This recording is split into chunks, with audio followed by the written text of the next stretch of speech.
Добрий вечір. Чи мене добре чути? Good evening. Can you hear me? Мабуть, добре.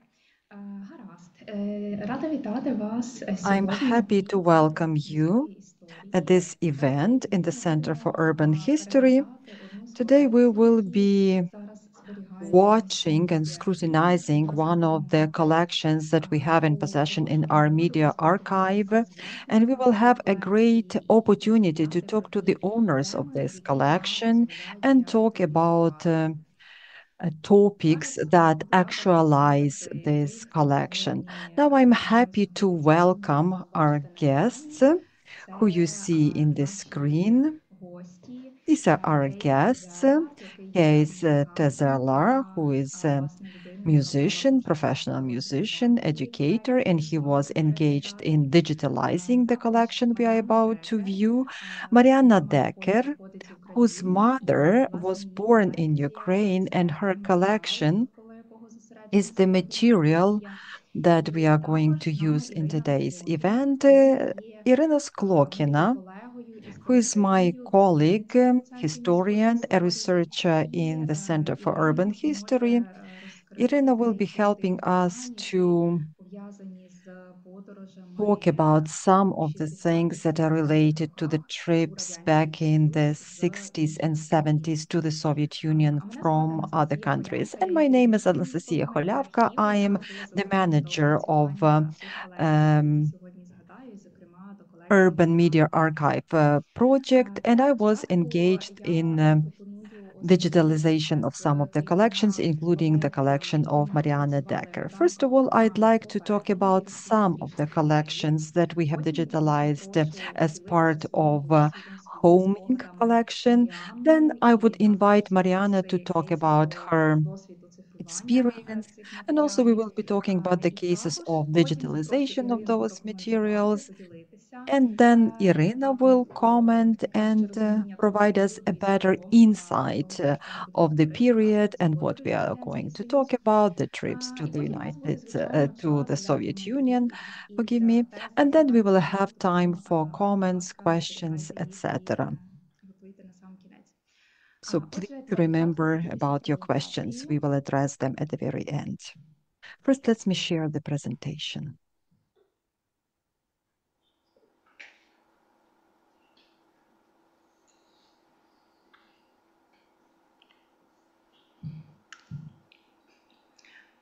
На початку осені у In early Львівському autumn, муніципальному мистецькому in центрі Lviv відкрилася Municipal Arts виставка Center, we у opened an співпраці з Центром exhibition that міської was історії, organized in і ця cooperation with the Center ініціатива for Urban History and other виставка називалася institutions. And "Дозволенням this повернення". exhibition was called Це Homing. а, ця виставка і The власне тема, exhibition довкола and the якої вона topic of організована, the exhibition спонукали нас подумати, як через encouraged архівні us to think матеріали, how через through архівування, archive через колекції, materials, які ми through можемо знайти, archiving and the можна collections that we розкрити цю can тему і access, показати, we can як open up по-різному this концептуально з topic нею and можна show how we працювати, can work і conceptually власне with it, як how we по-різному can її можуть розкривати досвіди різних open людей. the experience of І different peoples through this власне collection. завдяки підтримці Гьоте And інституту thanks вдалося to Goethe розробити публічну Institute програму support, та we роботу managed to з implement this підрозділами та public багатьма program. колекціями, про які я And we зараз did the розповім. work Перша with з a них few це collections that I'm going to колекція share Владиміша shortly. The Апухальського. first one is the Власне, collection ця of Vladimir виставка триває ще до Apokhalsky. кінця The тижня, і exhibition is її still можна open довгочасно until the end of переглянути. Запрошую this всіх. week, so you are very welcome Владимир to visit Апухальський it. Vladimir Apokhalsky народився was в селі born Великі Мости, in і, Veliki Moste village, власне, він відомий як and he's фотограф своїм known as доробком photographer. і зображеннями природи He was та тварин. mainly Він taking дуже pictures of спостережливий. animals, Коли він nature. He знімав, was very покажу observant. деякі з Let me show фотографій з you виставки, some то, of the власне, pictures він from the обводив до exhibition. зображення When he тварин was taking будинки his тварин, pictures, так, наче so знімає he was портрети. taking it І та so виставка seriously as if he показує цю його was taking спостережливість. portraits, Крім making того, portraits. вона допомагає розкрити This тему exhibition повернення і helps us пошуку open the topic власного of місця, homing власного and дому, search через of те, one's що home, Владимир one's Шапокальський, place, because Vladimir як фотограф, Pohalsky, як as природознавець, photographer, дуже as зацікавлений в вивченні naturalist, міграцій птахів he was interested in migration of birds and their coming home. Since this exposition has been open for a while, we could find some reviews on the exhibition and also listen to the guided tour of Andrei Boyarov, who is the curator of this exhibition, and also analyze the concept through this exhibition. Королівський музей в Royal Неполоміці Museum in має дуже Nepolomice велику also holds колекцію робіт Пухальського. Це great більше 100 collection of класичних Puchalski's фільмів, works. який So these він are складний для more than опрацювання Марианни. 100,000 Однак в films. рамках співпраці і в рамках As part програми of our повернення cooperation, Королівський as музей part of поділився з міським homing музеєм Києва program, the Royal частиною Museum shared своєї part of колекції, the яка collection with the показує Львів. media Владимир archive. Пухальський з 30 по 39 рік Between жив у Львові і 1930 and звичайно він 1939, багато Vladimir фотографував. Puchalski lived in Lviv Ось and he кілька took фотографій, які ви бачите, thousands of це маленька pictures. частка Here are a цієї few pictures. колекції, It's just a але drop in the вони, ocean власне, in his collection. показують, But що those нам pictures ця show частинка його спадку part дає of розуміння his нашого міста. heritage and our Він understanding багато of знімав Lviv. архітектури, і багато He з цих took pictures фотографій of репрезентовано architecture, and сучасні many of the архітектури. Ми pictures бачимо are музей good Маріанне quality і pictures музей of Torez. architecture Окрім with no того, people, проводив no досліди machinery, no такі cars. фотографії Moreover, he took міського pictures життя,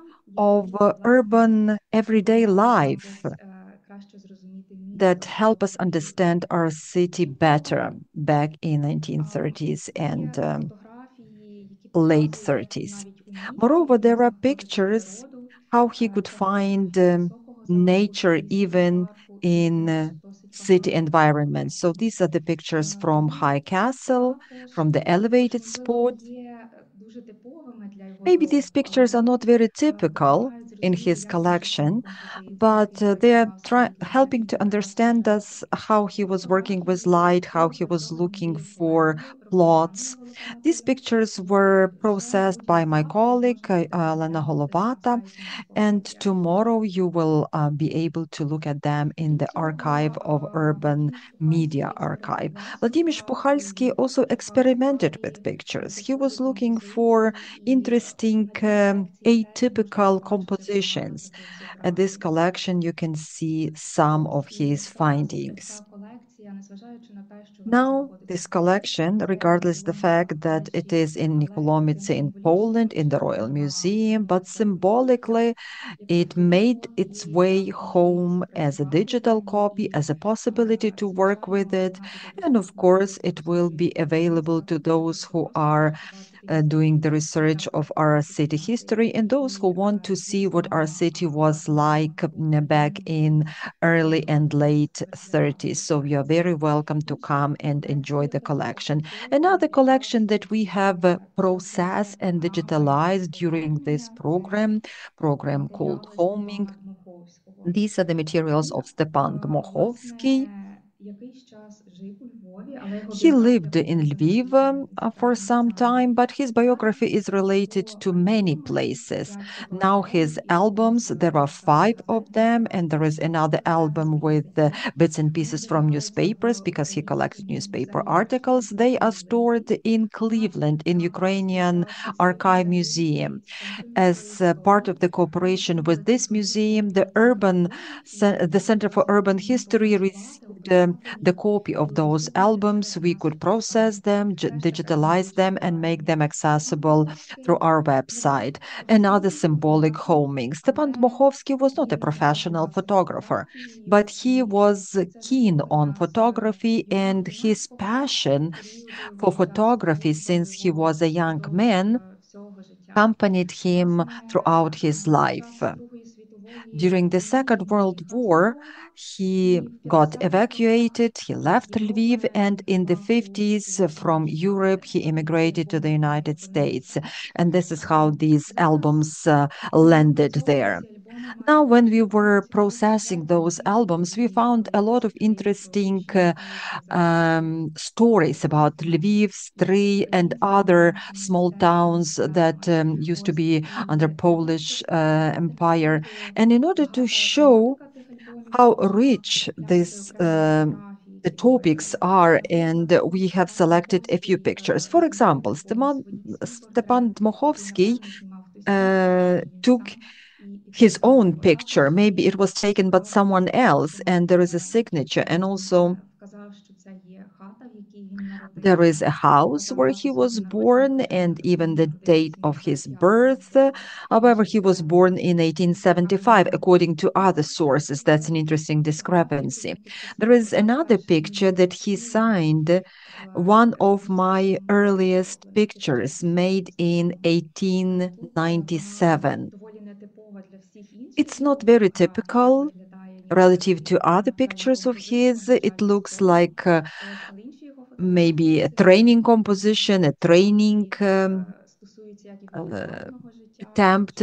But these are the pictures that relate to his private life, the life of his family, his extended family, some of the public events in this city.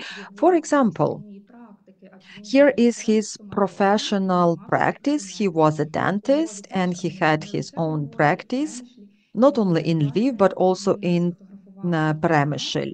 He took picture of his medical practice. This is waiting room and this is his surgery. And it's just interesting to speculate how his professional practice relates to his passion for photography and how he documented his life through visual images as if it was his diary. These are private pictures that tell a lot about him. Maybe some were taken for his family. And there are very nice um, notes, our garden or my room. So this is his garden, and he's taking the picture from the balcony. These albums have already been processed almost entirely, and you can soon look at them on our website. The images of Lviv date back to 1931, 32. Here I took some corrections because here he took the picture of his dental practice in Lviv. Also, he took pictures of market place through his fountain. Stepan Dmokhovsky, regardless the fact that his professional activity was focused on medicine primarily, but his love and passion for photography defined his public and civil activity. Indeed, he was an enthusiast. He was an editor of Light and Shadow journal. He was writing a lot about photography. He was engaged in developing photo workshops, trade shops, photo clubs, and exhibition of amateur photography that was organized in 1930. So that was the event that was organized by him. And there are good quality pictures that you can enjoy at this exhibition. In his fifth album, which is the collection of newspaper articles and pictures, he also included the article about the first exhibition of amateur photography in Lviv. So that was about Stepan Dmokhovsky. Besides everyday life, there are very interesting compositional solutions.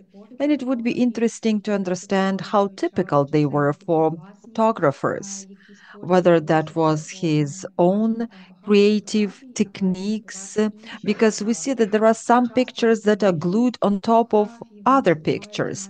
And the pictures that are used as the background, it's either a texture or passepartout for the pictures. Hopefully, once those albums are becoming available to all of us, we will attract some researchers and we will learn more about the techniques that were used back then. There is a picture of the city. That's the view from his window, and this one is very interesting because it's like patchwork. It's like puzzle because it's glued from several pictures. That's the view from his dental practice window. Another collection that we started working with even earlier, but this year we made quite a headway. So this is the lecture of Witold Romer. Witold Romer was born in Lviv, but during the Second World War he immigrated. He lived for a while in Great Britain, then he was coming back. Now his family lives in Poland and they take care of his heritage. This heritage not only includes the pictures, but also movie films, 16 millimeters. We used to show them during the exhibition dedicated to amateur movies, but now due to cooperation with Barbara Romer, his granddaughter, we have digitalized much more, and now we can see some of the scenes that were invisible for the family before. This is in particular about his childhood in Lviv, his trips in Lviv, weekends in Lviv, his experience with the city. And there was another event dedicated to this particular collection. So these were viewing the movies with Barbara Romer. We had a talk with Barbara, and now through Lviv Media Archive, you can enjoy viewing those movies because symbolically they made their way back home where they were created. Another interesting collection, these are photo and movie films of Sofia Blonska. At this slide, you see digitalized materials. So this is medium frame film. Sofia Blonska was born in Lviv, if I'm not mistaken, but later she moved to France, where she wanted to make a movie career, actress career. But later she started working as a producer.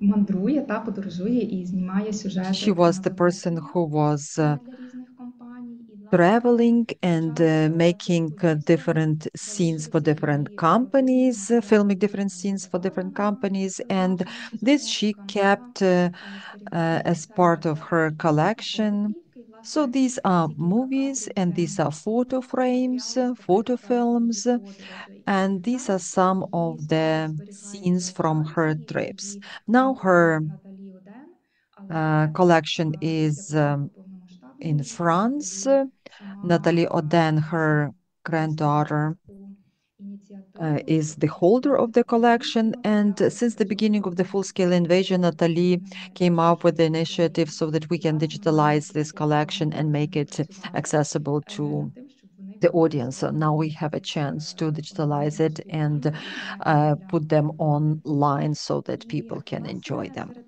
всіх цих колекцій, які більше Amongst стосуються all those 30-х років collections that десятиліття, у are нас є одна that date особлива, back to the цікава книжка 30s «Світ of the 30-х last років». century, we Це, have one власне, very дуже special, which are not схожий do not до relate to the 30s показує, of the last як century, but it проживати shows us very special міграції, experience, how можуть people хотіти can повертатися додому, якимось чином продовжувати experience спілкування зі своїми migration, how родинами, they want і як to go по-різному back вони це home and stay in реалізують. touch with their У нас families багато and з how they can вас implement it in переживають different якісь ways. такі схожі Many of досвіди, us are але now в experiencing цій similar в цій ситуації feelings. іноді складно Given our говорити та circumstances, given відчувати our це. situation, it's Цікаво difficult to reflect послухати on досвід, that, як but it's interesting такий to досвід власне hear and see відбувався how this після experience Другої світової, наприклад. was І тут я happening хочу вже after the перейти Second до World War. колекції Маріани And Декер. I'm now showing you the collection of За Marianne Dekker, підтримці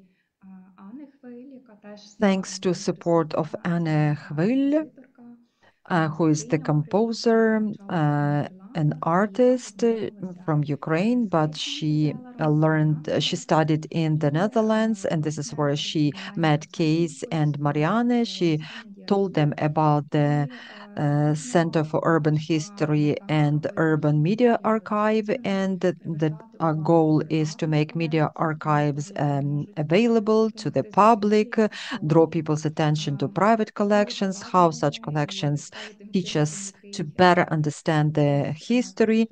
And this became a sort of impetus that developed into great cooperation. And on our website, we can study and experience the materials of Dekker's family, and you can see more slides.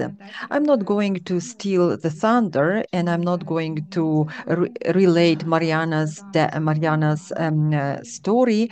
I'm just going to give the floor over to Mariana, and she will tell her story herself. Так, чи все буде добре працює? Якщо Moet mijn foto te zien zijn? Ja, we moeten hem even aanzetten. zo. Oké.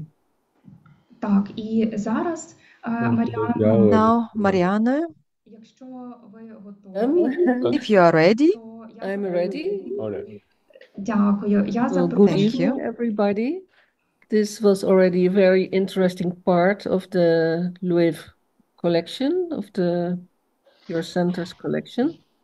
And I'm very happy that my father's slides, this collection is now also in your center. This is for me very special because when my mother died, we had to take everything out of her home. And of course, there also were these slides, and they were for a long time in my possession. And I thought, well, I have to do something with this, especially for my sister and my brother. And so I did. And I had no other plans with this collection, but then we met Anna Quiel, and I showed her the books that I made of these slides, and she was very enthusiastic, and she told me about your center. And so that's why we connected. And well, the story is a story, let's say, about war, World War II, because my mother, she was born in the Ukraine, but during the war, she was taken to Germany to work in factories. So she was a war prisoner. And together with other girls, women of her age and also older, they had to work in Germany. And that, of course, was very, very hard and very complicated. And well, she met two other women and they had a plan. They said, well, let's try to escape from this horrible situation and see where we can arrive, where we can come. And then, so they did. It was very dangerous. And then they arrived in the south of the Netherlands. And that's where they lived there for some time. And they also were there when the World War was ended. And they thought, what can we do? Is our family nog alive? They didn't know anything about the mother, father, brother, sister, nothing. They didn't know anything. There was no letter, nothing. So, well, they had to do something for a living. And they heard that in the city of The Hague there was a lot of work. So they went there and they found jobs there. My mother was working embassies in the kitchens with the cooks there, and she liked the work. And they also went to bring coffee somewhere or tea. And she had a friend, a Polish friend, and he knew other people, and he took her to a party, and there she met my father. And then after a while they got married, and then they had 3 children. And of course, my mother didn't hear anything about her family until the first part of the 50s. Then she had, the second part of the 50s. Then she got a letter from the Red Cross, and then there was a connection again. And then she heard the good news that her parents were still alive, also her brother and sister.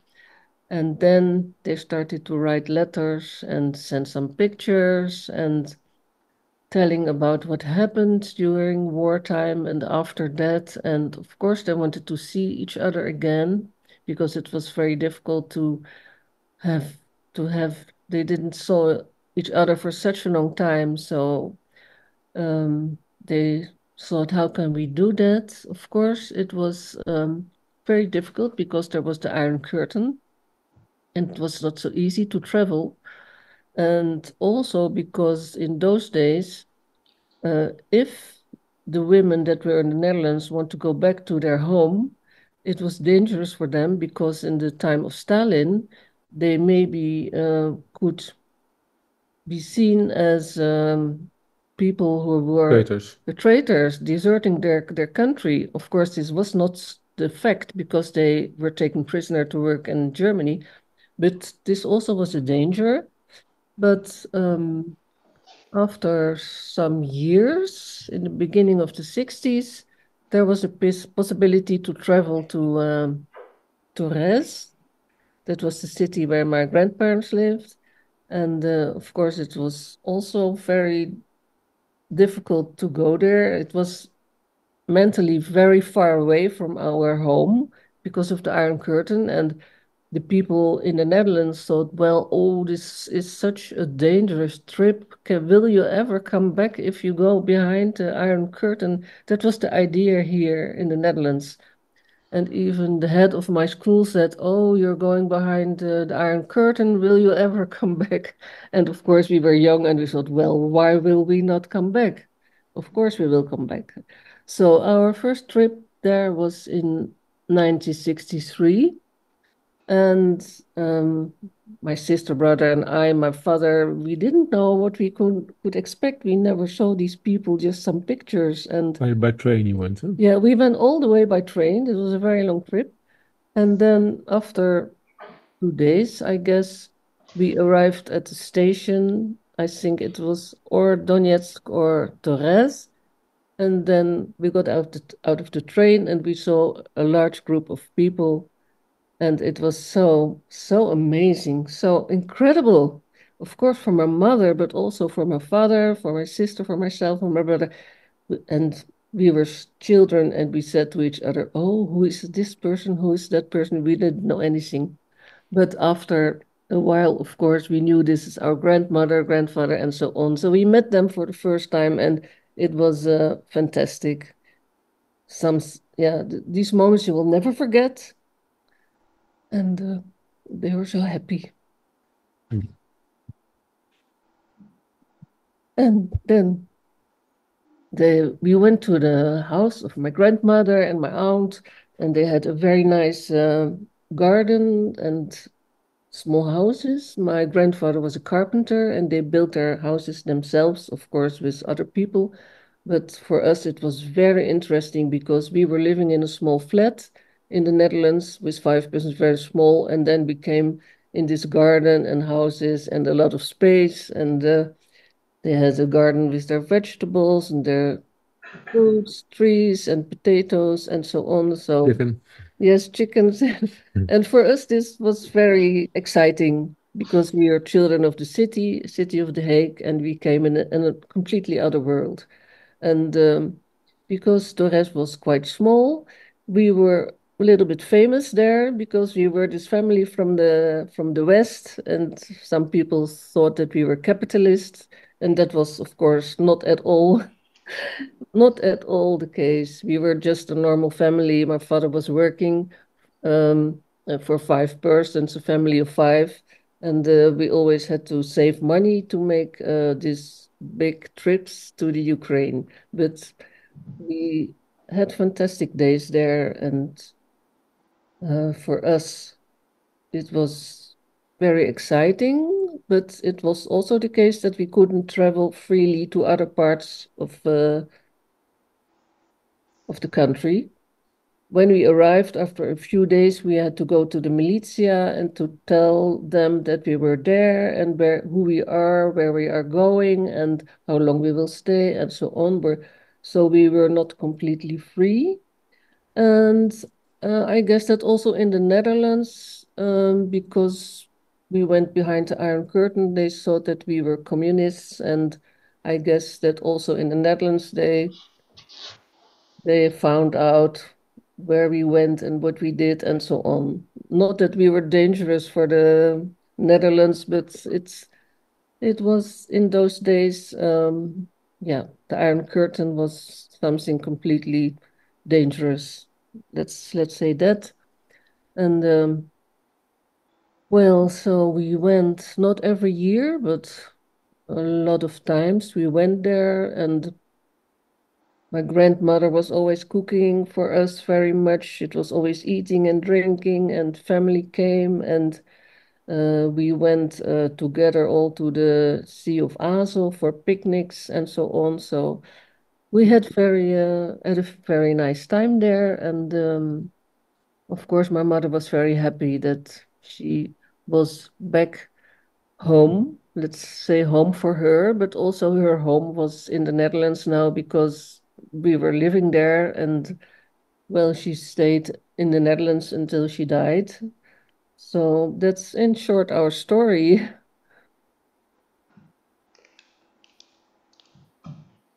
Дякую. Дякую. Дуже зворушливо. Thank you very much. It's very, very moving Якісь окремі речі to hear the story. записувала слайди.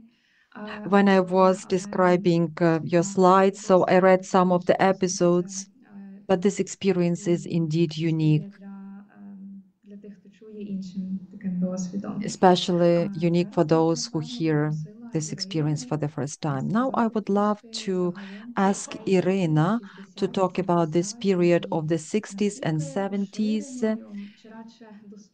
and how available or common was the practice of traveling to the Soviet Union and what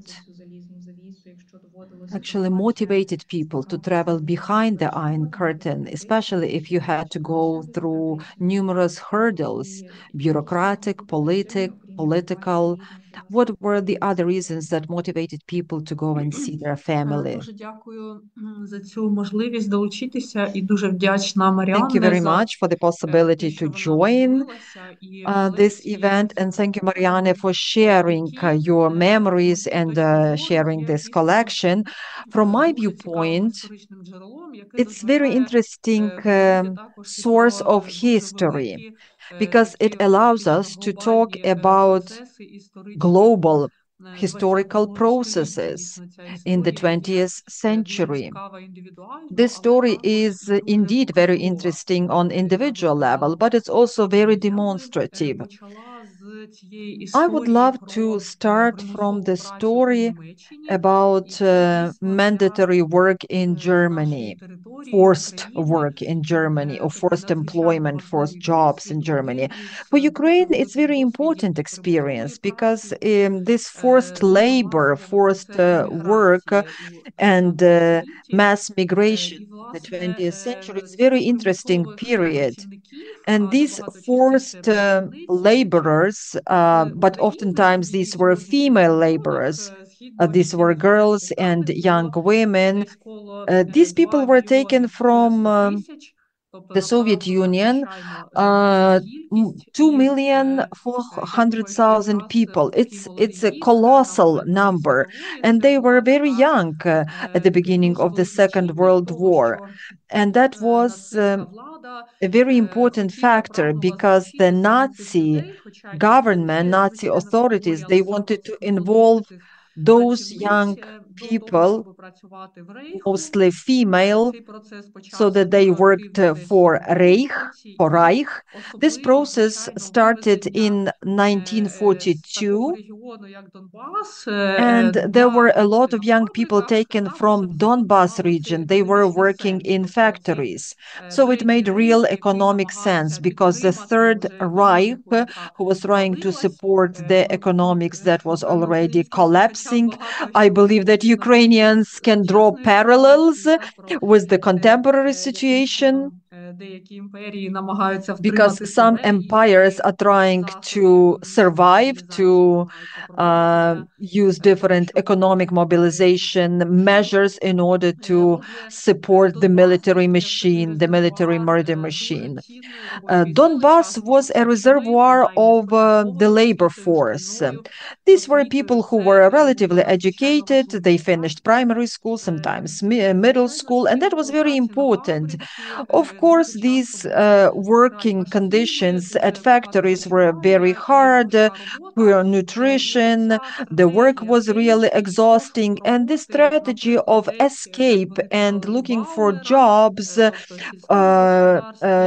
the rural area, as people said, from Bauer, because that was very typical in Germany and other occupied countries.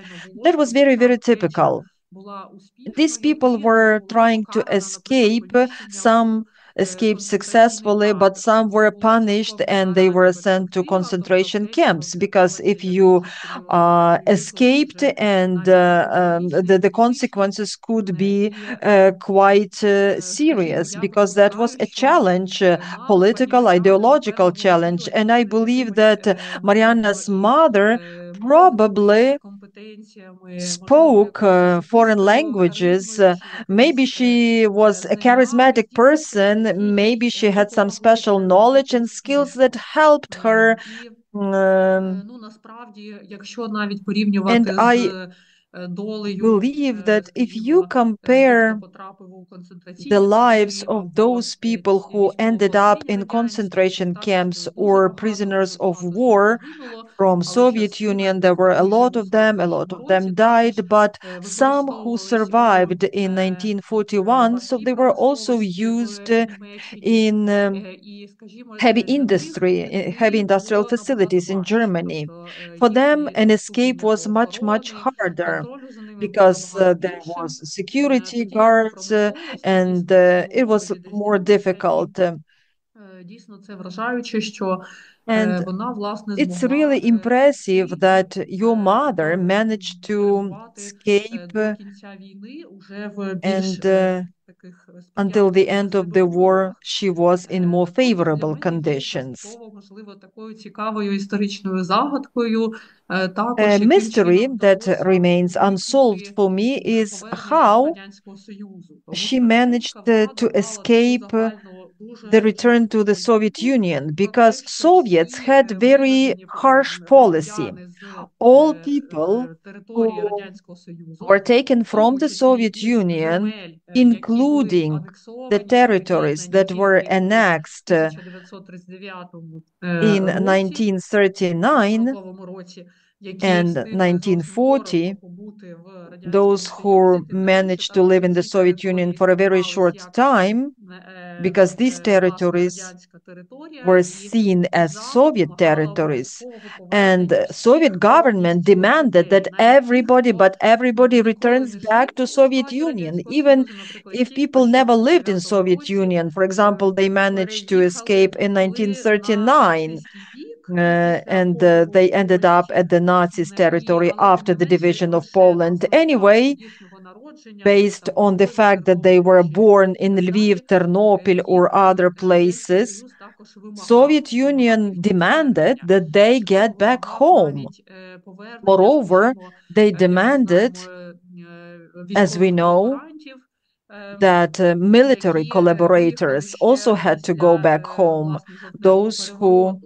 Так, тобто left навіть Soviet Union цих людей after Радянський Союз намагався 1917, after інтегрувати. Ну, the звичайно, розуміючи, що Great вони є October також такими Socialist Revolution. Soviet Union ідеологічними were also trying to супротивниками return цього them режиму. because they were В той ж ideological час opponents їхнє of this одруження regime. із And this strategy чоловіком that із she married іншої a man країни, звичайно, from a була different досить country. поширеною. І Of course, it was дуже very раджу, typical також є досить practice, класні typical роботи story. взагалі з аналізом There are цілої great групи works цих жінок, that наприклад, analyze на the американських матеріалах entire дуже group гарні є of роботи, these people, і these women. So I які read some аналізують Belgian взагалі, sources що that analyze цілі групи фактично, так, that there жінок were із entire groups України, of з інших women from територій, які Ukraine and from other саме таким Soviet чином territories залишалися в Європі, в європейських країнах. Who Часто remained будували in і Europe, певні між European собою countries. дружні стосунки, навіть They засновували also had такі friendly мережі relationships. They формальні чи even неформальні created товариства, informal networks, зустрічалися, підтримували між societies, собою зв'язки. Я не знаю, чи associations. це було They також got стосується together, they мам stayed in пані touch.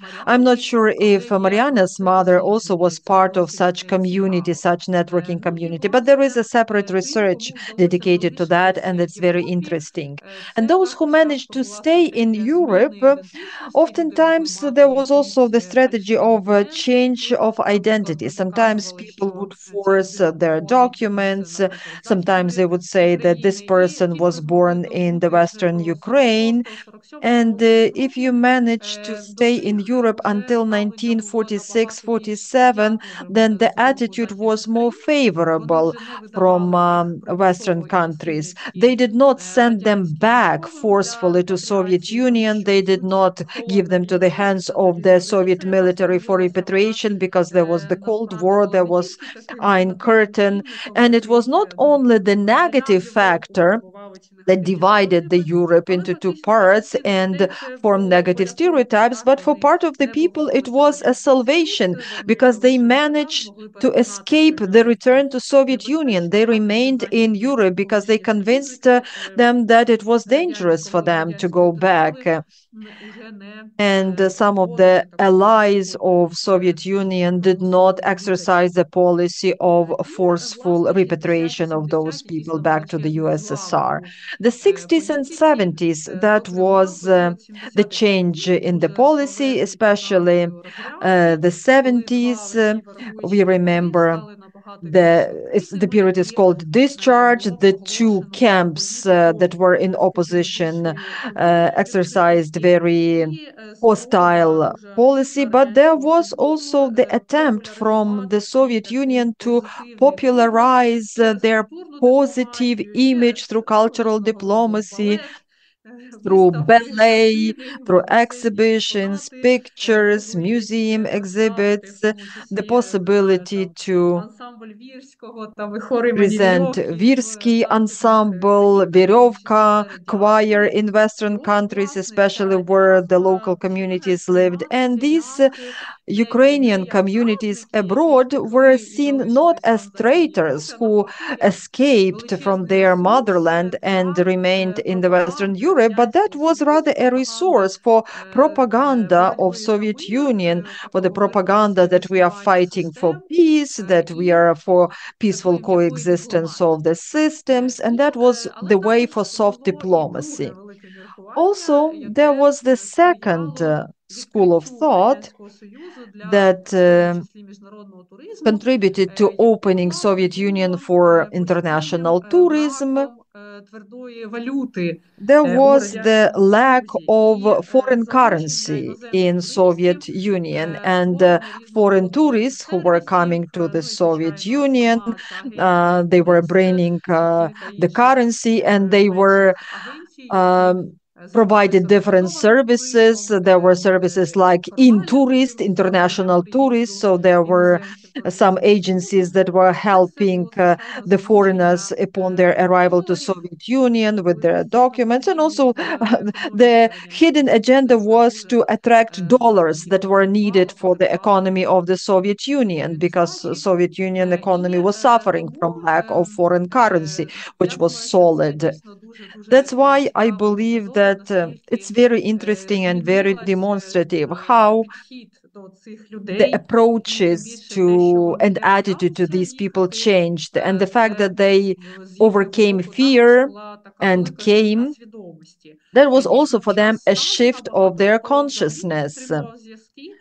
Для Because багатьох during людей в Радянському Stalin's times, Союзі people did not було even дуже stay in touch небезпечним with their relatives abroad, спілкуватися because із for many родичами people за in the Soviet кордоном. Union, it was В кожній dangerous even to анкеті при correspond, вході на send роботу була letters to their обов'язково ця relatives графа, чи є у вас родичі abroad. за кордоном. If you Це applied for a перекладало job, свого there was one але question in every насправді application form: Do you have relatives abroad? Have підхід you також ever не був been таким abroad? однаковим до всіх людей.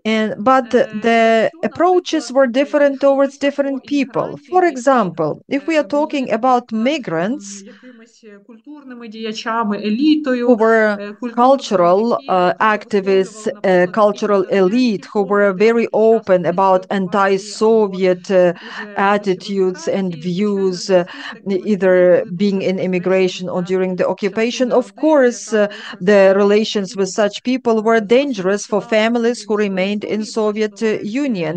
Recently, we had a lecture about Ilyich Duluma and his book on Mikhailo Rudnitsky, about important cultural activist, the professor of university who remained in Soviet Union being under Nazi occupation, and part of his family, who were cultural aristocracy, they got evacuated to the West. And there was very interesting episode that Ilya shared with us, that Mikhailo Rudnitsky did not stay in touch with his families. He did not correspond with his family.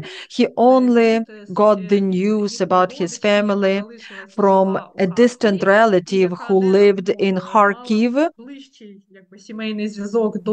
and she was close to Milena Rudnitska, his sister. And through this correspondence, he got to know about his family, and that was the safe way of getting information.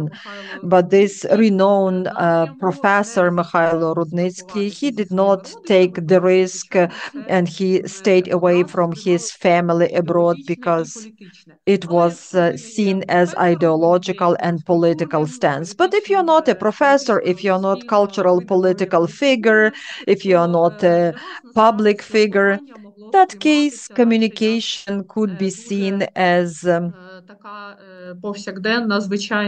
everyday thing, something that was not seen as dangerous. And especially in the 60s and 70s,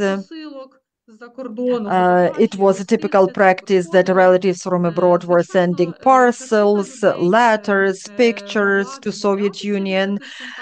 Part of people tried to avoid such contacts because it was really dangerous, especially for Jewish community, for example.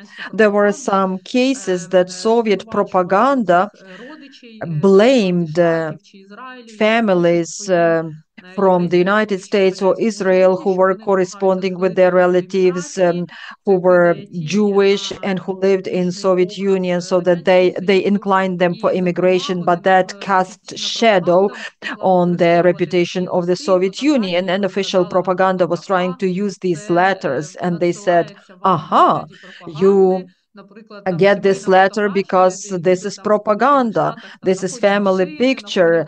People in the United States are taking this picture against the background of their beautiful home, their car, and they say this is propaganda. So this is a sheer lie. People are not living this lifestyle. They don't have a house. They don't have a car. And if you immigrate to your family to capitalistic country, all you will face is poverty, capitalism. Only Soviet Union can give you all the rights. So some categories of people could not freely travel and stay in touch with their families in other countries. For some people, it was political, ideological burden. But Marianne's mother came to Torez with the family, and I believe that the role of Donbass, that was the destination of their trip, Torez, the town of Torez, it was very demonstrative because this region was considered to be one of the most, let's say, luxurious regions, because they had housing, they had all the merits, and this region was also famous for official tourism. They were bringing entire groups of people. In our mentality, we understand this region was not the tourist destination. Maybe one day it will become, but Soviet government were trying to invite people to such industrial centers of Soviet Union to show the power, to show the industrial development, to show progress. And those who were trying to visit their families somewhere in the villages of Western Ukraine, they did not have such opportunity and such a right to go there. There was even direct prohibition to visit your families in villages because it was considered that the level of life and the lifestyle and facilities were so poor that it will discredit Soviet Union. Therefore, meetings with family members who lived in villages were happening in big cities. So families would come to Lviv, Kiev, other big cities, and they could only meet at hotels. So they got together at hotel lobbies or restaurants, and the archive documents that I worked with are full of documents and stories saying that those Western tourists, they did not take this prohibition seriously. They were trying to escape from their guides, and they would still go to this village to see their families there, to talk to their families. Of course, there were some sanctions applied later to them, and there were some negative consequences that they had to sustain. But nevertheless, they took the risk. Even there were threats that you will never be able to travel to the Soviet Union again because you violated the rules. So the alternative that was offered to the family, if you want to see the life of the Soviet village, so you are very welcome to take a tour guide to a collective farm. In every region, there were some exemplary collective farms where everything was perfect, so-called perfect, and officially organized guided tours were there. But some people said, listen, I don't want to see this exemplary village or exemplary collective farm. I want to go to the village where my family is, or where I was born, or my family was born. So this tourism to Donbas region and this circumstance that Marianne shared about the garden and about the house that was spacious, that's also very interesting characteristic that was impressive. And it impressed visitors from abroad because there is this black legend of Donbas. This is a very urbanized region, very industrial region, that it's far from traditional lifestyle. Indeed, it's not true, because even in Soviet times, some architectural journals, when they were discussing the problems of rebuilding Soviet Union after the Second World War, they use such a term, which is miner's soul. Miner's soul was always wanted to have a garden because miners were working underground. They lacked sun and light, and that's why a private house, a garden, vegetable patches, that was something that was a must for people in Donbas region. But we also understand that it was a post-war history of survival, that miners were given the plots of lands and they were building those houses themselves, and they had to cultivate their garden and grow vegetables because there was hunger in Ukraine after the Second World War. But in the 70s, it was seen as luxury, as cutting-edge lifestyle. But oftentimes, it was the strategy of survival because the conditions of life in Donbas after the Second World War were very difficult, and these perks, so that was something that the people had to take care of by themselves. That's all I wanted to say. And this page Радянського Союзу, of history about the tourism to Soviet Union today is probably not as well known to many people, but it changes our perception of Soviet Union as totalitarian country, totalitarian state.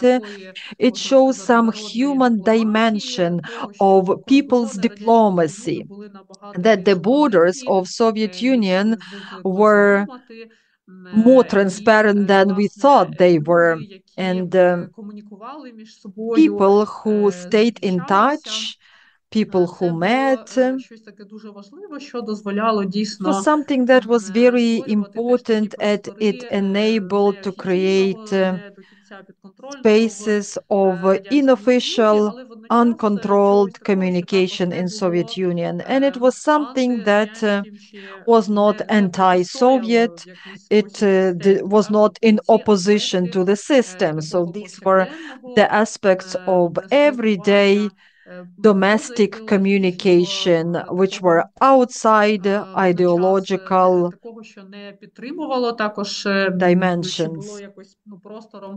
Поза цією ширшою ідеологією, So it was outside this Soviet ideology, but at the same time it was part of того, що офіційно дозволялося, так, part of what was officially allowed. So the things that the system allowed to create.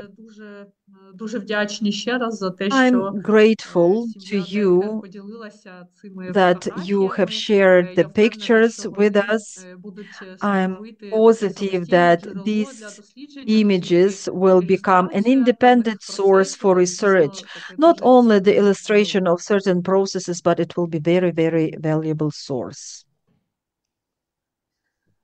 Дякую, Ірино. Дійсно добре мати Thank you, Irina. коментар про умови, в яких Indeed, it's interesting to understand the conditions, to understand this forced labor and the conditions, how these trips took place, the tourism.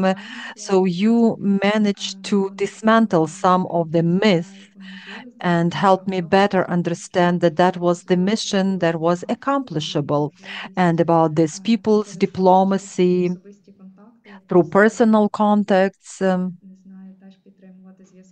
People were able to stay in touch and keep the connections between countries. Are there any questions, comments to Irina? Чи якщо Well, I would like to tell that also my mother had a community of Russian women, and they had this, they called it druzhba. They came together for special evenings, they had parties, and they were very good friends. And of course, they shared their experiences and their families and their travels and the connection. The big question always was, did you receive the papers to allow you to travel? It could take sometimes half a year or more. If you had the answer, yes, you are allowed to go. Sometimes they were not allowed to go, and there was never a reason why not. So it always was very exciting and very emotional from can we travel or can we travel not? But the community was very nice, and on birthdays they came together, and there was always party, and they always were very happy to see each other. And of course, they all had their problems and their nostalgia about leaving the country, family. But here in The Hague, they try to stay in touch and to make life more comfortable, because in those days, if you were Russian or from the Soviet Union, you were always some kind of an enemy of the country here, because there was so much not understood or not known about the real life there. It was always a question of having fear for the enemy and the Iron Curtain and so on. So when they were together, they could help each other, and it was always very good to have this community. Дякую, що поділилися. Якщо можна, я теж на Так. це зреагую. Дуже дякую, Маріанне, що ви згадали про це. Thank you for sharing Я this також story. If you згадала allow me, про I would like to respond to that. Є авторка, I яка remembered написала the дуже name of the крутий, дуже research, цікавий Machtel про Twain. ці She was the author who wrote a series of articles about those communities of Soviet Ukrainian women who lived in Belgium, for example. I even shared the link in our Zoom chat. Machteld Wenken. So she was writing about choirs, about singing clubs, how it helped get integrated and communicate with other people from Ukraine.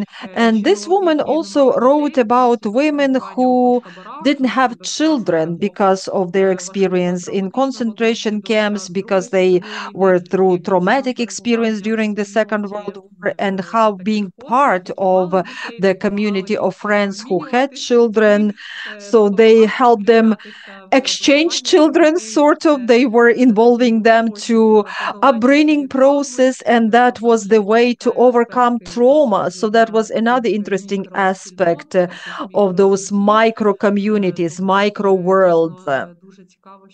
Indeed, it's very interesting that your mother was part of this community, and it's also interesting subject for analysis. Дякую. Yeah, we also remember there is a journal in the Netherlands called Vrij Nederland, so Free Netherlands. And how long ago was this? I mean, at least 20, 30 years ago. Yeah, it's very long ago. Yeah, but I think we have it. There is a big article in it about these women in the Netherlands, how they lived, and but it's in Dutch, of course. But it's so easy to translate, make translations now. The article was mentioned Stalin's Forgotten Daughters. Oh yeah, Stalin's Forgotten Daughters. That is how it was called. Yeah. Sorry, I turned off. Go on, go on. And in this article, there are some pictures of the women of this community, which I also have known, of course, and they tell their stories. And of course, the stories sometimes are very different, but they have had this community, and it's quite a long article. Had been some journalists, and she had done some research on this subject. So it's in Dutch, but I still have it. It's very interesting. Yeah, so we can scan it for you and send it if you want. Yeah, super. Thank you so much. Я думаю, що дійсно було б добре обмінятися таким матеріалом і It would be great if we could exchange such materials and have an idea about those sources and about those and the research that we have in the Netherlands. Thank you very much for sharing this phenomenal experience with us, Marianne. Also, I would like to talk about some pictures and slides that your family created during your journeys. In our library, not only in Media Archive, there are digital materials, but there is also a book that we received. You can take a look at it if you visit our library. So after digitalization, it's interesting that you decided not only to publish this book, this album about your family, about your experience. Could you talk about this decision to digitalize the materials? Who did it? Who got involved? Probably you and Kees. And about the book, you probably shared this book with your family, but was there any interest from researchers? What was the motivation? What was the purpose of this I publishing? mean, Marianne can say more about it, but it was not a publication. This is just one of those. You have a company in the Netherlands called Albelly, and you can make online photo albums, and people do that with their holiday pictures. And Marianne had been making an inventory of these slides and photos. She used to work in a museum where she was the conserver of the photo collection there. So she had already this practice. And then she started to do it with the collection of her father and also with the postcards and everything that she had. And so the idea to make this album was just to give one copy to her brother and one to her sister, and that was it. Yeah. And then came Anna. Yeah. Yeah. So it happened. Go on. Well, you already told what Okay. happened. I just had time to do it, and I thought, well, these pictures, these slides are in a way amazing because my father had a passion for photography.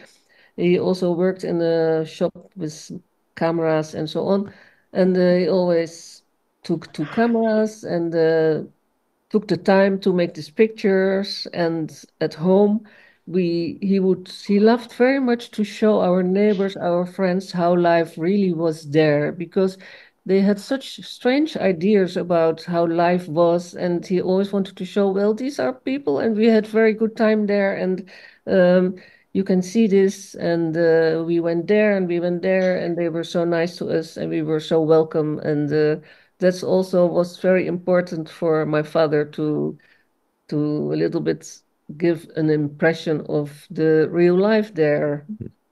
And another coincidence was that I have a long time ago, before I became a professional musician, I studied reproduction photography at the graphical school.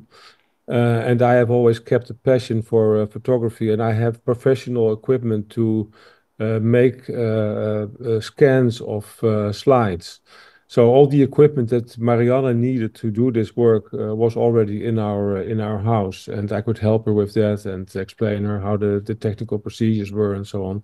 So it was also a kind of almost an obsession of us to make it as professional as possible, but just for ourselves, not for any professional, any serious output or something. It was just really because we wanted to do it, and because also we were so impressed by the quality of the photos of her father. I mean, he really had an eye for photography. It's very obvious. Дякую. Зараз ми могли б переглянути деякі з Thank цих you. фотографій Now і слайдів. I invite all of us to look at some of the pictures and slides. But now I have a question for you, Marianne. I will show a few pictures and I would ask you to comment and tell us the story behind those pictures. But maybe you have some pictures that you would like to share with us and comment and tell a story behind a picture. You are muted. Marianne, you are muted. Sorry, I turned her on again, so. I guess you have the same slides. She only has the Torez album, and you have also the other album, the I don't know if you have these slides. Oh, you have You to. can see it. Oh, it's blurred, yeah. So we have to blurred. turn the blur off. Okay. In this book, there are the slides that we sent you. It's also a private book. The second collection. The second collection, and on the cover you see the. Wait, I hope you can see let it. let me turn the. Where is that? I always forget where that is.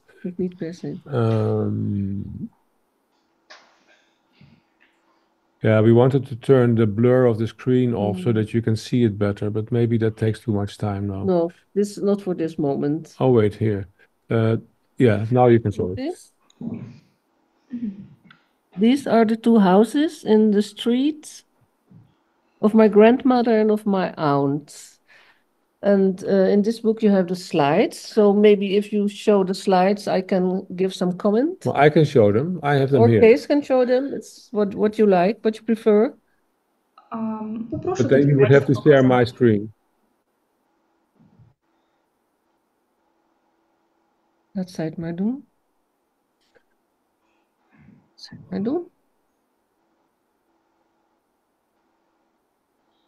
Маєте можливість ділитися екраном? Are you ready to share your screen with us? Yes, I can.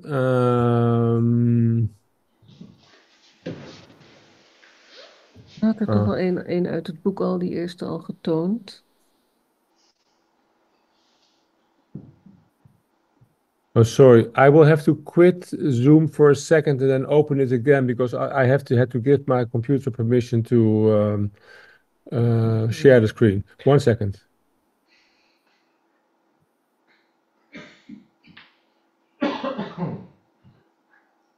Можливо, за цей час я запитаю Маріанну ще питання, яке мене цікавить. I have Що another ще question for Marianne using the opportunity.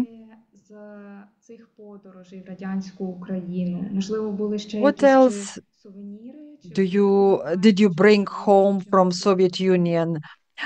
Some souvenirs, some memorabilia, or maybe your relatives gave you something to take home? Та, мабуть, потім повторю чи уникнемо. Oh ja, het wordt ook allemaal opgenomen. Okay, here I am again. And now... Спитайте, якою мовою мама спілкує? Російською чи українською? Я буду народом. Поки Кейс готує власне зображення, я While запитаю Kees Маріанну, is getting ready, I have a question for Marianne. We have a question from our audience. What language did your mother speak? Was it Ukrainian or Dutch? What language was she speaking to you, or maybe Russian? Yes, we do. So this is the photo. Marianne can tell you what you're seeing here, and I will just go to the next one if you want. These are the houses in the Ulica Prigorodnaya, where my parents and my aunt and nephews were living, and we were also living there when we were there for our holidays. And you can see the garden, and on the other side there was a very large hill, and on the other side of the hill there also lived some families with daughters like my mother, who were also had been working in Germany. So we visited them also. It was quite a climb, but it was quiet there. There was no public transport to the center of Torez. It was a little bit outside of Torez. So we walked about 30 or 45 minutes to the center to buy bread and things like that. Yeah, this is what you see, the way to the Ulica Prigorodnaya. And that's a coal mine hill. Yeah, you can see the landscape with this coal mine, what's left after the coal has been taken out. Yeah, here there are more. Yeah. This is the landscape. And the road near the center. And the boy with the red shirt is Marianne's brother. And the other two are nephews. Huh? Yeah. Here's the whole family. Yeah. And here we have the family together. I don't know, before leaving or something like that, maybe all together. And on the right, you can see the coal laying there for in the kitchen and so on to keep the house warm, and also the stove. Yeah. Where my grandmother was making the borscht for us.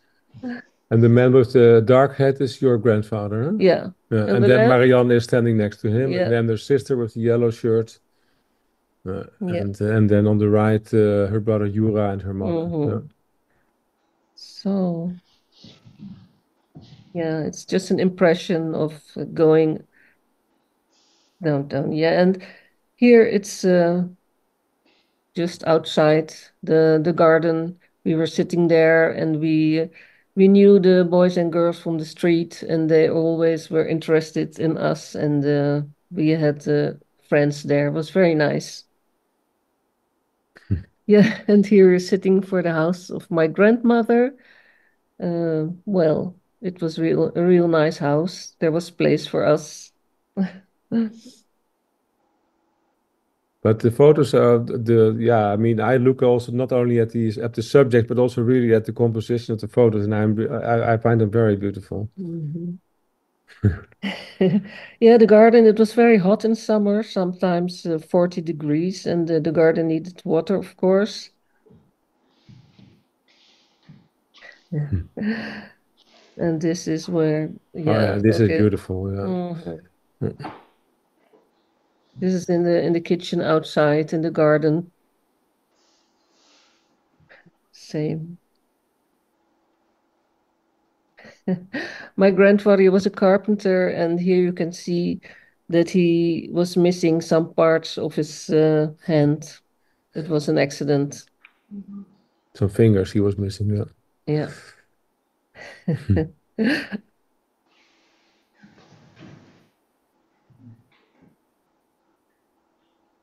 Yeah, my grandfather had a piece of land a little bit more away from the Ulica Prigodnaya, and there he had sunflowers and corn, and we sometimes went there to bring something home.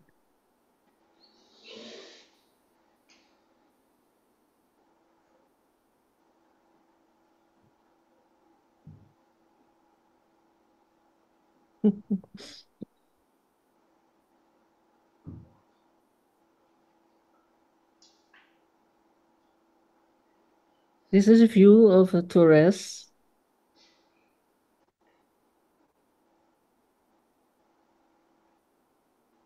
So this is a square photo. So Yeah. it's a medium format. Yeah.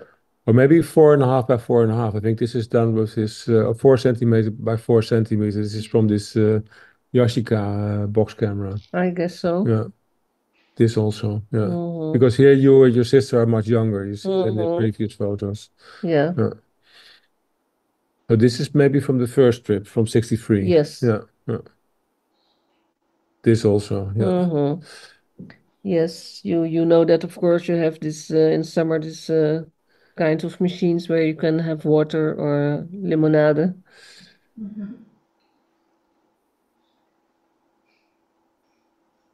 Yeah, and Uncle Boris, he was a driver, and you see the small children here in his In his truck. Yeah. truck.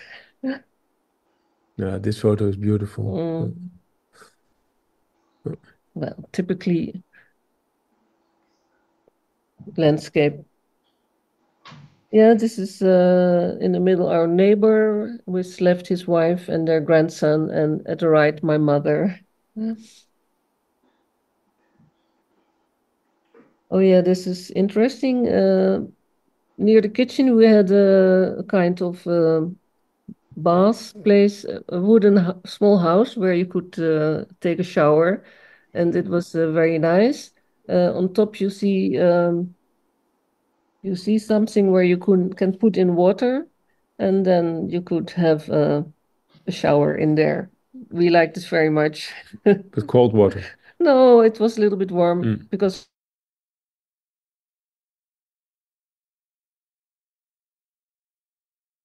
yeah, this is in Torez, the very nice shops, and the women that were working there always were dressed in a white kind of coat and something on their heads. And this is you, huh? Yeah.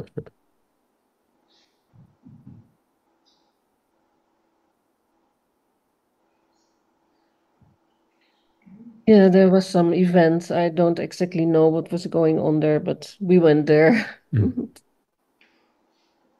Yeah, this was fun for the people to have this kind of place where you could Like swim. a natural swimming pool. Natural swimming pool.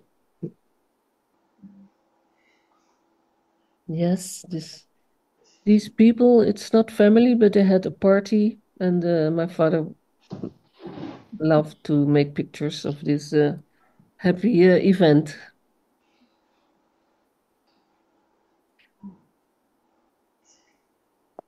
But they're really dressed, huh? That's some Yeah, kind of maybe it's some kind of well-known story. I don't know what's this going woman, on. yeah.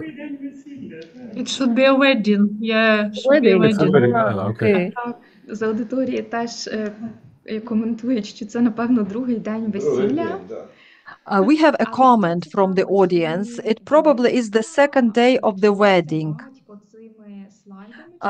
I have a question. Did your father share those slides and pictures with those people, neighbors, people who he took pictures of? Did he share That was those pictures untranslated, with so them? we don't know what you said. But you recognize it's a wedding. Nice. Bus stop. No, there was no bus. Not yet. But it is a bus stop. Yeah, I see. Yeah, grandfather. Yeah, this is the Pivo bar. The picture is not so sharp, so I guess my father also had a few beers. But it's still beautiful, yeah. Still nice.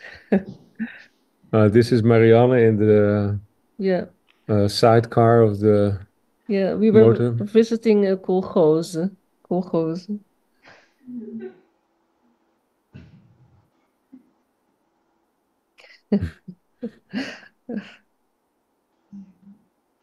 Yeah, the garden. And these are friends. They also had a daughter outside their town, and we went to see them. Yeah.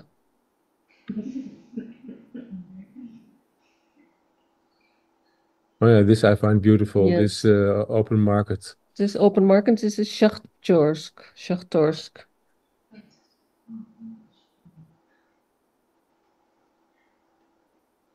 And this is the Torez bus station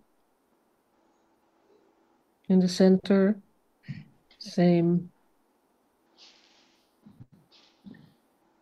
Yes, this, I don't know exactly what this is. Looks like a school, but yeah, maybe. Or some factory. This is Shakhtorsk. Avtostancia. but this is again a square photo, so this must be from 63, from the Yeah, first. this is an older one. This is a theater in Donetsk, I guess. Also Donetsk.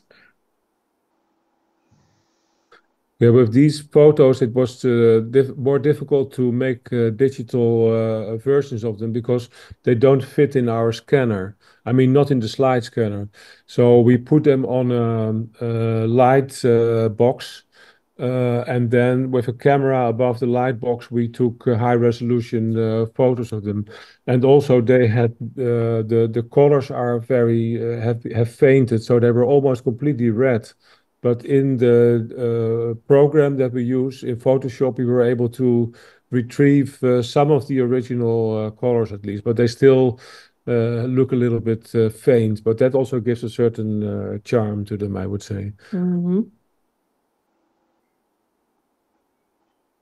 Yes. Same here. Yeah, Yeah. same here. People are selling their products from their own gardens. And here they are selling these sunflower seeds. Yeah. My uncle is showing his coat and also his hat for the winter, but it was summer. And here's my brother in the same coat. And this is my brother and Tanya, our cousin. This also other family with my mother. And this is Shakhtorsk. Ah, yes. In general, they went to visit this war memorial and to bring flowers. Here they are standing. Where is this memorial? Yeah, this is a little bit outside. I don't know exactly where it is. It's very, yeah, you can see. Yeah. Meer. Meer, yeah. This is Torez.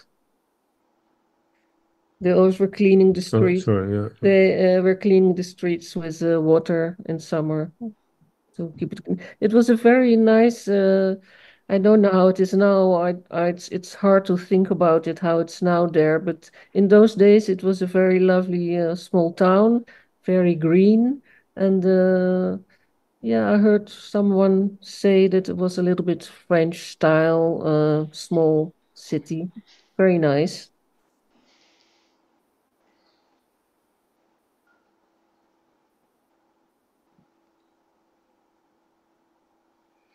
And what was very interesting for us that, of course, we did not see any publications of Coca-Cola or whatever, but we always saw these red flags and this propaganda and this politically things, and never this what we see here, these enormous publications and billboards, Commercial commercial, advertisements, yeah.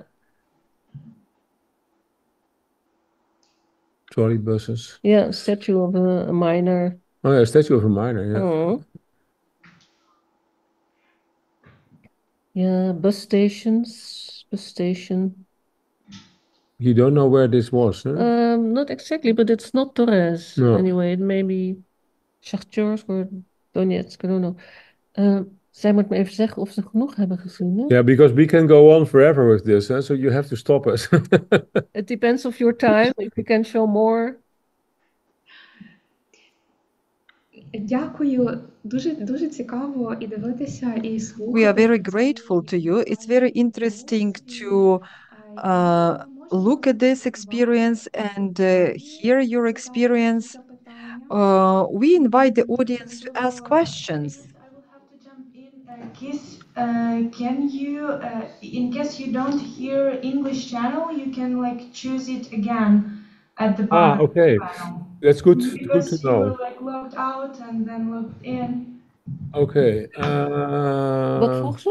No, because we are not here in the English channel anymore. It is probably because I logged out. Oh. But now, because I'm sharing the screen, I don't know anymore where that is. Stop sharing maybe, I don't know, for a while. Yeah, that's good. Yes. How do I do that? Wat ga je nu doen? Stop sharing, but I don't. Oh, wait. Yes. Here I have everything back. Now, where can I stop sharing? I'm sorry, it's a long time. Good. Yeah. And now I go to interpretation. Yeah, that's right. Now I have English again. О, чудово. Питання. То я дякую Wonderful. за презентацію. I was trying to say thank you for your presentation and the comments because it was great to hear your experience personally. Now I would like to invite our audience to give some comments, questions, feedback, reflections, and I want to have a dialogue.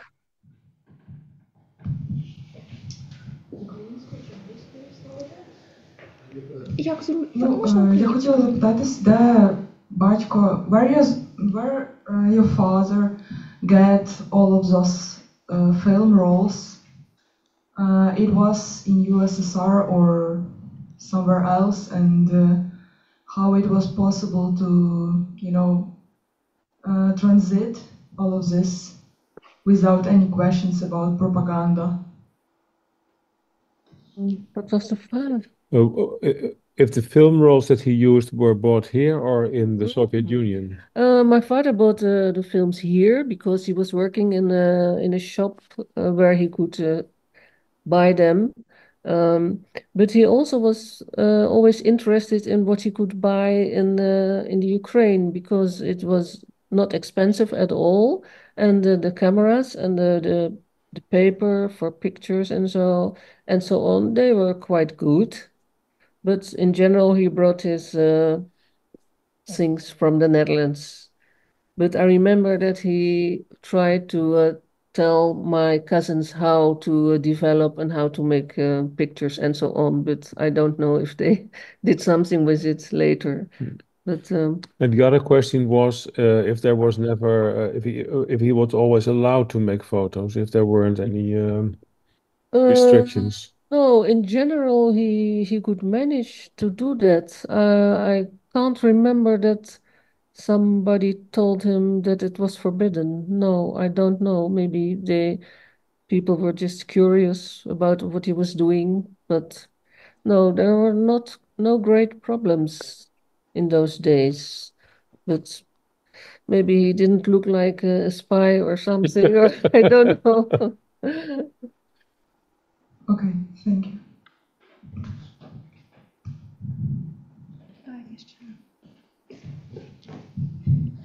Дякую дуже за ці фотографії і за лекцію. Я маю ще таке Thank you for the pictures and for the lecture. I have a question for Marianne. You said that your friends or acquaintances or family members said that when you were traveling to Soviet Ukraine, they said that it could be dangerous, you might not come back, etc. Tell us how the coming back home was from Soviet Ukraine, because listening to your stories, your introduction, and looking at the pictures, I had a question. Was there anything unexpected? And what do you remember most from those trips and things that you discussed later after coming back home? So after you came back home, what were you telling your friends, your family members who remained at home? Mm-hmm. Well, of course, we were telling that we were very happy to see our family and that we were so welcome there and we had a very good time. And well, that life is very different there, but well, our family had quite a good life. Of course, it was very, very different because they lived in kind of countryside and we were living in The Hague. And well, in the Netherlands, it was always this danger for the communists and so on. So it was not always easy to convince them.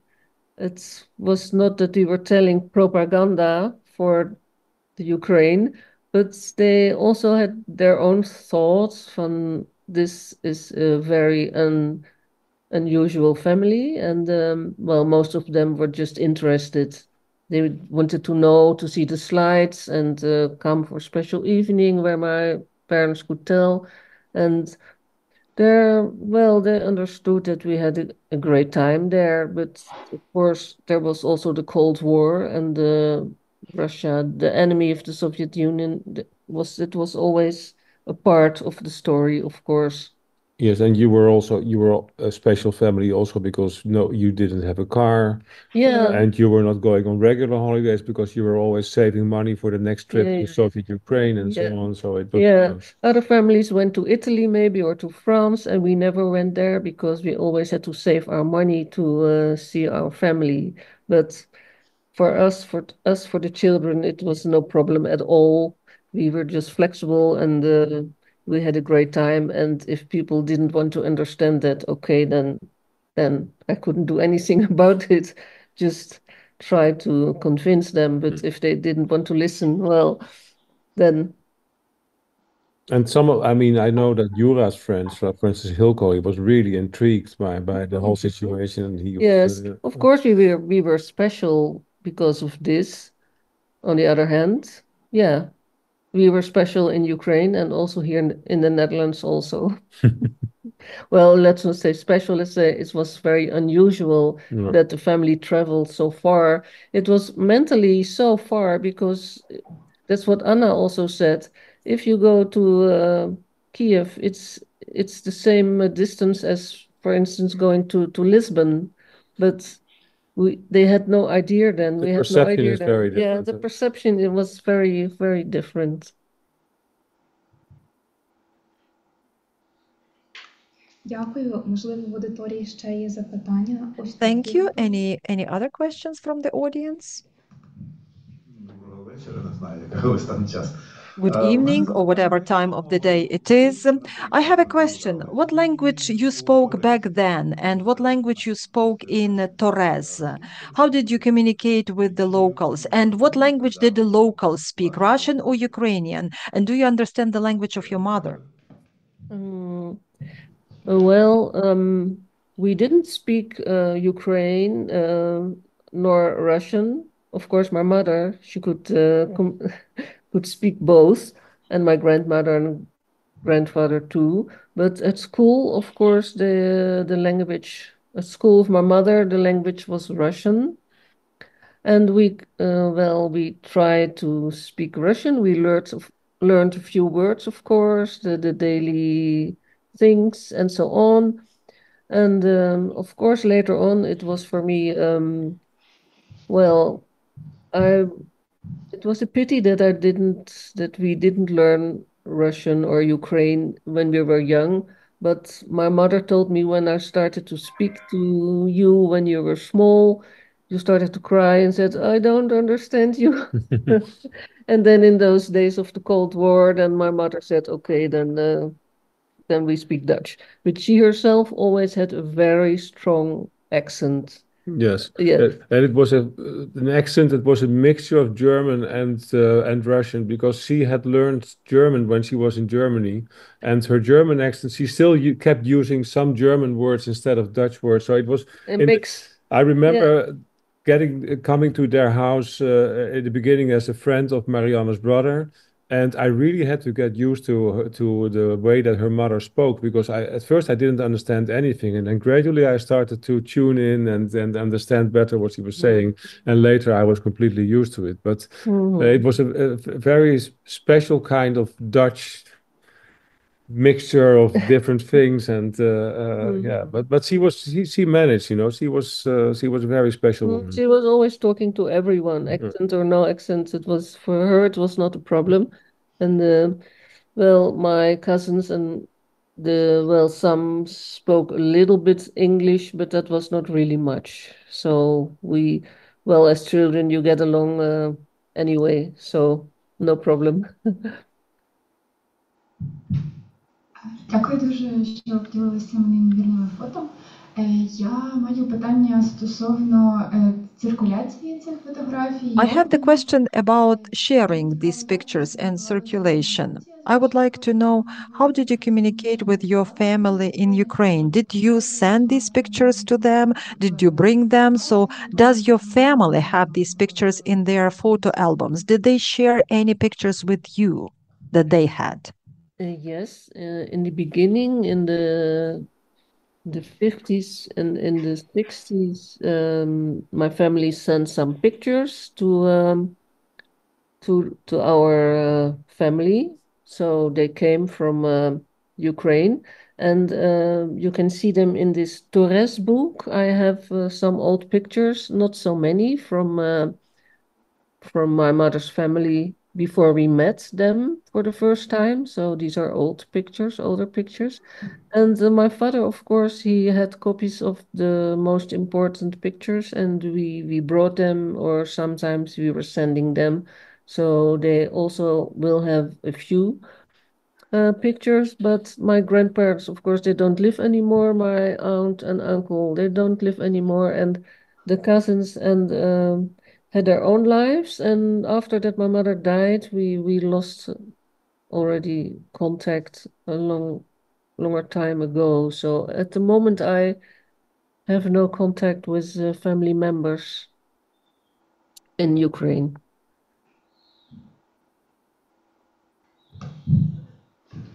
Вітаю. Я хочу подякувати вам за збереження таких важливих. I wanted to say thank you for preserving this personal story and these important images. I believe that I will probably never see these places in person. Do you remember how you traveled to Ukraine? How long it took? Did you travel through Poland? Did you have to go through the border crossing point? How did you buy tickets here in Ukraine? Because I understand that all these issues were addressed by your mother, but I'm just interested in logistics. How did it look like? Because it was a big family who were traveling together. Thank you. Yes, it was very complicated. Of course, first you had to receive the permission to travel, and then we had to find the money to buy these tickets. There was a train from Hoek van Holland, originally from London, and then Hoek van Holland to Moscow. And then we went through Germany, West Germany, East Germany, always borders, always control, always asking for papers and passports and so on. And then putting the coaches on different wheels because the track width in the Soviet Union is different from Europe. And once we all had to leave the train in East Germany because we had to get a special Vaccination. vaccination for smallpox. So always something strange was happening. Once my mother was told she had to leave the train because something was wrong with the papers. And then after all, we were very nervous because we didn't want that she was leaving the train. But then after all, it was not necessary at all. So always it was a lot of stress, or especially for my mother, of course, the emotions, and then all this travel. We were with 5 persons in one small cabin with all kinds of luggage, with presents and so on. But yeah, sometimes once we went all the way to Moscow, I remember, but then later on we went through Poland and then Brest and then Minsk, and then from Minsk we took a plane to Donetsk. That's what we once did. And another time, at the end of the holidays, we always wanted to visit another city, so then we went to Kiev by plane from Donetsk to Kiev, and then we stayed there for a week or so, and then from there we traveled back. But in general, the largest part of our journey was by train, and well, that was quite long. And fortunately, we had some very nice tea in the train with these very special glasses and this where you can keep them. So we lived. There was sometimes the restoration, not always. So we had to take our bread and things to take care of ourselves, but that never was a problem. And once we were with my grandparents, then they were always spoiling us with all kinds of nice food and drinks and parties and so on. So for us, it was a big adventure, but of course, as we were children, so we loved it very much. No one did that, no one, so that was real an adventure. Дякую дуже. Маємо ще запитання одне. Thank you. We have another question for you. Thank you very much for the discussion. It was incredible. And you said that you were sort of local celebrities when you went to see your family. I was wondering about the cultural exchange that happened between you. For example, did you cook Dutch meals for your Ukrainian family, or did they ask you to bring something they couldn't access in the Soviet Union? What did you bring back? Thank you.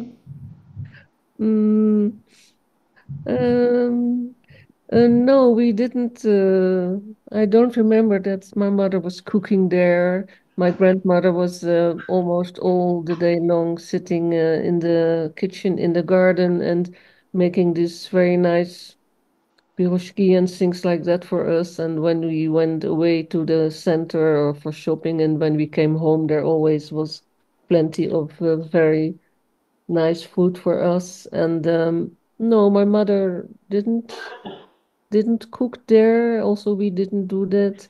It's maybe only what I remember is that my father was always needed a lot of coffee, so we brought some of our own coffee and a small coffee machine. So that is all that I remember. But we had everything there, and the exchange was more with the younger people. They wanted to know about music. They wanted to know about buying jeans and things like that in those days, that all those things that were not Panties. available for them, this kind of modern things. Well, now you think, what were they talking about? But in those days for them, it was very special to have something from the West, to have a disc from the West or something that was very attractive for them. Дякую дуже за вашу відкритість і готовність. Thank you very much for being so open and for sharing those materials and your experience. It's very valuable to have such contact with you. We are definitely going to support it and stay in touch with you, and we will share the materials that you have kindly shared with us and the stories that we learned from you. This event is one of the final event in the series of homing, and I believe on Friday The Art Municipal Center will organize the movie night about Zapochalski, and all the details are on our website.